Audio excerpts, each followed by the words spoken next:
Hi friends, welcome back to Ramesh Madhuri channel. ఎలా ఉన్నారు? అందరు బాగున్నారా? నేనైతే మీకోసం బ్యాచిలర్స్కి టేస్టీ చికెన్ కర్రీ అయితే ఎలా చేయాలో చూపెడుతున్నాను. Let's watch.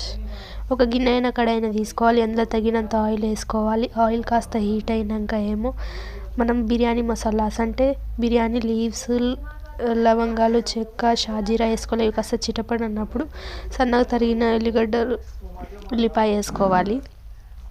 సన్నగా తరుగుకుంటేనే మనకు గ్రేవీ అనేది చాలా మంచిగా వస్తుంది. ఒకసారి ఇట్లా ట్రై చేయండి. సన్నగా తరిగినది చాలా బాగుంటుంది గ్రేవీ.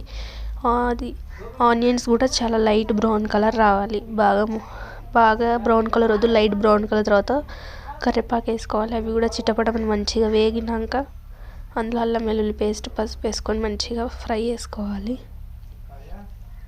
ఫ్రై చేసుకున్నాక అందులో మనం చికెన్ వేసుకోవాలి. చికెన్ వాటర్ బయటకు వచ్చేంత వరకు మనం ఫ్రై చేసుకోవాలి.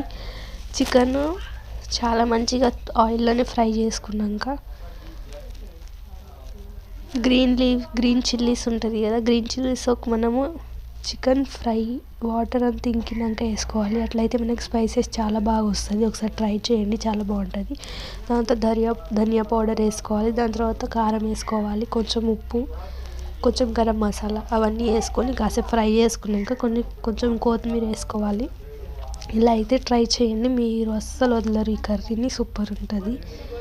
మంచిగా కలుపుకోవాలి. కలుపుకున్నాక ఒక 5 minutes అట్లా వేగనిచ్చినాక దానికి ఇంకా తగినంత వాటర్ వేసుకోవాలి. అది ఫ్యామిలీ కాబట్టి అందరికీ గ్రేవీ సరిపోవాలి కాబట్టి వాటర్ అయితే ఎక్కువనే వేసుకున్నాం. వాటర్ చాలా ఒక 10-15 minutes అయితే ఉడకాలి. అప్పుడు మంచి గ్రేవీ అనేది వస్తుంది. చూసేయండి ఎట్లా వస్తుందో గ్రేవీ కూడా. చూడండి, ఇట్లా మంచిగా ఉడకాలి. ఉడికినాక ఇది ఇట్లా ఆయిల్ అంతా పైనకి తేలుతుంది. సూపర్ ఉంటుంది. ట్రై చేయండి. బాయ్. సబ్స్క్రైబ్.